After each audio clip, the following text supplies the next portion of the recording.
Jikalau orang Yahudi saja bertawasul dengan nama Nabi Muhammad, lalu kenapa kita sebagai umatnya tidak mau bertawasul dengan Nabi Muhammad SAW? Imam Ibnu Taimiyah ulama kholaf apa ulama salaf?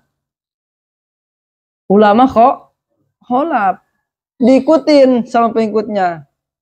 Paham salaf begini, paham salaf. Padahal ulama yang diikutinya juga bukan ulama salaf, tapi ulama kholaf. Gitu ya. Yang pertama tuh. Kemudian mereka mengatakan, paham Wahabi ini suka katakan, kita kembali lagi kepada Al-Quran dan Sunnah. Al-Quran dan Sunnah. Seakan-akan orang-orang yang di luar pemahamannya dengan mereka, itu tidak paham Al-Quran dan Sunnah. Hanya mereka yang mempunyai paham Al-Quran dan Sunnah. Berarti yang di luar mereka tidak memiliki paham Al-Quran dan Sunnah. Makanya suruh kembali kepada Al-Quran dan Sunnah. Padahal dari dulu oleh kita pelajari, yang kita pelajari apa? Tafsir Jalalain. Yang kita pelajari Qomiyut Tugian. Yang kita pelajari kitab Al-Um Imam Syafi'i. Yang kita pelajari Usul Fikih Ar-Risalah Imam Syafi'i. Yang kita pelajari kitab-kitab ulama salaf, Imam Asy'ari, Maturidi, ulama salaf. Asy'ari Maturidi itu hidupnya di tahun ke 200-300. Di tahun ke-300-an. Setelah Imam Syafi'i, setelah mazhab yang 4. Kenapa nggak ngikutin Imam Syafi'i aja paham akidahnya? Paham akidah Syafi'i sama seperti akidah Asy'ari Maturidi. Cuman bedanya begini, kalau di zaman Imam Syafi'i mah pembukuan kitab tauhid, pembukuan kitab akidah itu belum ada. Baru cuman ada masalah fikih di mazhabil arba'ah. Di mazhabil arba'ah ini baru cuma ada pembukuan, yakni kitab-kitab masalah fikih.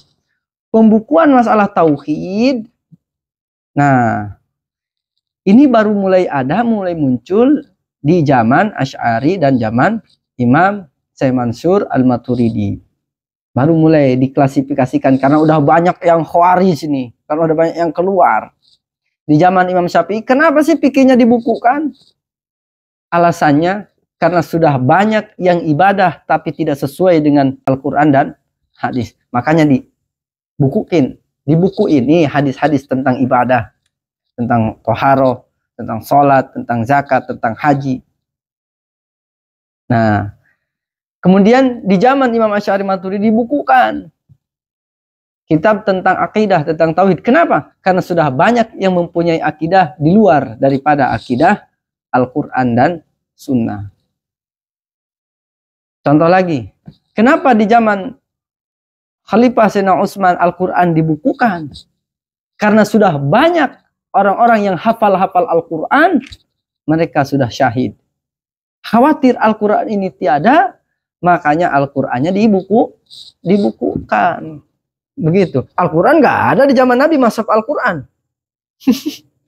Ayo, mau membid'ahkan ini Al-Quran. Doraka tuh. Dibid'ahin. Cirinya nih, paham Wahabi, Cirinya itu satu, dengan mudah memusyrikan amaliyah-amaliyah orang lain. Mudah mentakfirkan. Yang jarah, amalnya kita masuk ke amalnya. Yang jarah, musyrik selain ketiga makom.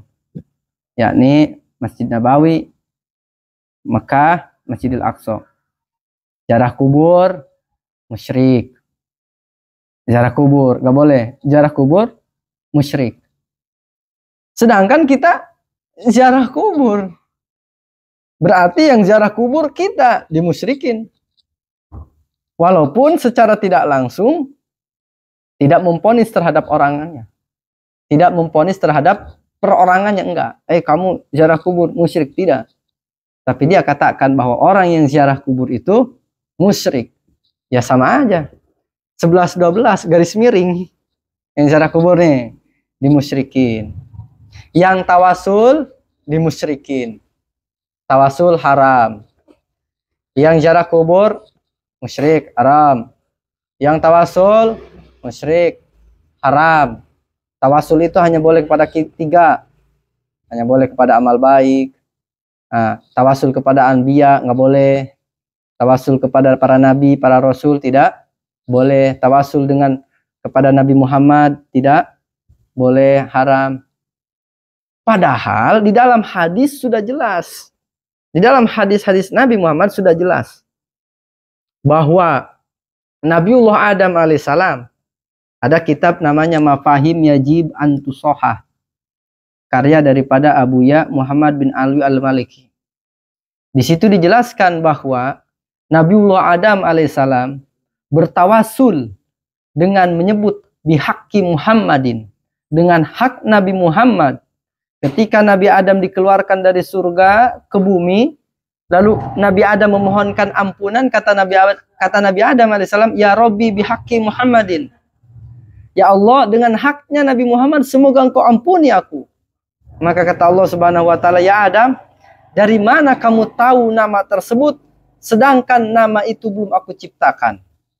Apa kata Nabi Adam? Ya Rabb, ya Allah, ketika engkau ciptakan aku dan engkau tiupkan ruh ke jasadku, lalu aku angkat kepalaku ke atas langit, aku melihat bahwa di tiang aras itu ada kata la ilaha illallah Muhammadur Rasulullah. Tidak mungkin nama itu bersanding dengan nama engkau. Gak mungkin engkau menyandingkan namamu yang mulia dengan nama ini, melainkan nama ini adalah nama yang mencintaimu dan engkau juga cinta kepadanya. Betul engkau wahai Adam. Dengan sebab itulah Nabi Adam diampuni. Bagaimana tawasulnya orang Yahudi dulu sebelum zaman Nabi? Orang Yahudi dulu bertawasul ketika mau berangkat perang. Di dalam kitab Mafahim Yajib Antusohah, orang Yahudi kalau mau berangkat perang, mereka doa, ya Allah, berikanlah kemenangan kepada kami dengan hak Nabi akhir zaman. Nabi yang akan diutus kelak di akhir zaman. Orang Yahudi bertawasul dengan Nabi. Orang Yahudi. Bagaimana para sahabat Nabi bertawasul ketika Nabi Muhammad masih hidup?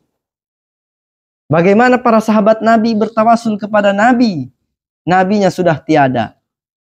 Bahkan para sahabat Nabi ada namanya bertawasul kepada asar Nabi Muhammad. At-tawasulu bi asarin Nabi sallallahu alaihi wasallam. Bertawasul dengan asarnya Nabi Muhammad, peninggalan Nabi. Bertawasul dengan sandalnya Nabi. Bertawasul dengan jubahnya Nabi. Bertawasul dengan imamahnya Nabi. Bertawasul dengan pakaiannya Nabi. Mereka para sahabat bertawasul dengan asar Nabi Muhammad. Jikalau para nabi terdahulu Nabi Adam, jikalau orang Yahudi saja bertawasul dengan nama Nabi Muhammad, lalu kenapa kita sebagai umatnya tidak mau bertawasul dengan Nabi Muhammad SAW? Kita bawa tawasul bihaqqi Muhammadin. Sebutin aja nggak apa-apa. Dengan haknya Nabi Muhammad, ya Rabb ampuni saya. Ya Rabb bijahin Nabi Muhammad SAW igfirli. Boleh. Ya